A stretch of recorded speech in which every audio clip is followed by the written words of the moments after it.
की कुव्वत इरादी दुश्मन के अज़ाइम पर हावी आ गई। शौकत खानम अस्पताल में कप्तान की हालत में तेजी है, बेहतरी जारी है। जख्मी इमरान खान अस्पताल में भी अपने मिशन से पीछे नहीं हटे। मुख्तलिफ रहनुमाओं की आमद और मुलाकातों का सिलसिला जारी है।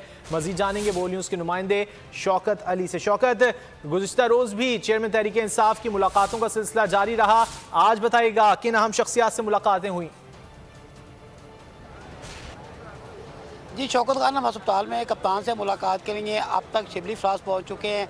इसके अलावा फैज़ल हसन चौहान जो हैं वो यहाँ पर पहुंच चुके हैं और जो सदर पाकिस्तान हैं आरिफ अलवी, उनकी आमद मुतवक्को है, लेकिन उनके लिए एक स्पेशल जो VIP गेट है वो वहाँ से उनकी आमद मुतवक्को है और मुशावरत भी जारी है। और फैज़ल हसन चौहान जो है और शिबली फराज ने मीडिया टॉक भी किया है। उनका यही कहना है कि जो पंजाब हुकूमत है वो PTI की हुकूमत है और परवेज़ से हमारे कोई इख्तलाफत नहीं है और जो FIR दर्ज नहीं की जा रही, इसका वाइज मकसद ये है कि बेनज़ीर का जब वाक़या हुआ था तब फौरी तौर पर FIR दर्ज की गई थी और उसके साथ साथ इस FIR की वजह से कई जो हक़ाइक़ थे वो सामने नहीं आ सकते।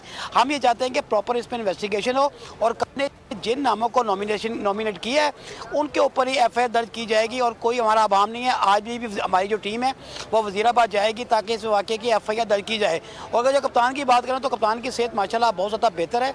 डॉक्टर ने अलबत्ता उनको ये कहा है कि वो थोड़ा सा चल फिर सकते हैं, खाने में उनको कोई परहेज़ नहीं है, वाशरूम भी वो खुद जा रहे हैं और आराम कर रहे हैं भरपूर तरीके से। उनकी मीटिंग का सिलसिला भी जारी है, बदसूर ठीक है, मुलाकातों का सिलसिला जारी है और तबीयत में बेहतरी है। खान साहब की बहुत शुक्रिया शौकत इन तफसीलात के लिए। और जख्म जिस्म को दिया है, आज़म को नहीं। इमरान